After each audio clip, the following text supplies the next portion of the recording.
Hello friends, welcome back to our channel. పిల్లలు చదివింది మర్చిపోతేనే teachers, తల్లిదండ్రులు కోప్పడుతూ ఉంటారు. అయితే మనలో చాలామంది చిన్న చిన్న విషయాలు మర్చిపోతూ ఉంటాం. చేయాల్సిన పనులు కూడా కొన్నిసార్లు జ్ఞాపకం రావు, కొన్నిసార్లు వస్తువు ఎక్కడ పెట్టామో కూడా గుర్తురాదు.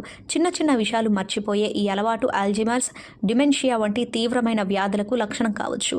మీ మెదడుకు ఎప్పటికప్పుడు పదును పెడుతూ ఉంటే ఏ విషయాలు మర్చిపోకుండా షార్ప్గా ఉంటారు.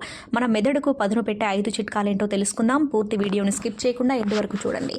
పిల్లలు చదివిన పాఠాన్ని మర్చిపోకుండా రివిజన్ చేస్తూ ఉంటారు. మన నిజ జీవితంలోనూ ఇదే ఫాలో అవ్వాలి. మీరు ఏ పనైనా, ఏదైనా విషయాన్ని గుర్తుపెట్టుకోవాలంటే దాన్ని ఎక్కువసార్లు రివిజన్ చేయండి. మెదడుపై సంగీతం ఎంతో ప్రభావం చూపుతుంది. మెదడులో మాటలు, కదలిక, జ్ఞాపక శక్తి, భావోద్వేగాలను నియంత్రించే భాగాలను సంగీతం ఉత్తేజితం చేస్తుంది. మెదడు తనంతట తాను మరమ్మత్తు చేసుకునేందుకు సంగీతం సహాయపడుతుంది.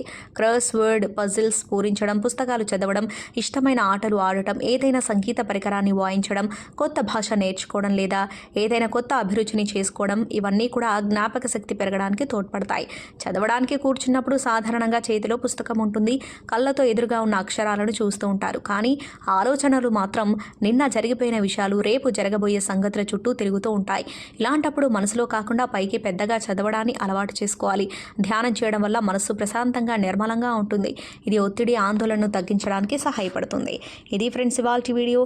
ఈ టాపిక్ పై మీ అభిప్రాయాన్ని కామెంట్ బాక్స్లో కామెంట్ చేయండి. అలాగే ఈ సమాచారం మీకు ఉపయోగపడినట్లయితే వీడియోని లైక్ చేసి మీ ఫ్రెండ్స్ అండ్ ఫ్యామిలీకి షేర్ చేయండి. ఇలాంటి మరిన్ని లేటెస్ట్ అప్డేట్స్ కోసం ఛానల్ని సబ్స్క్రైబ్ చేసుకుని పక్కన ఉన్న బెల్ ఐకాన్ని క్లిక్ చేయండి. ఇలా చేయడం ద్వారా మేము పెట్టే కొత్త వీడియోలను మీరు నోటిఫికేషన్ల రూపంలో చూడవచ్చు. Thank you for watching.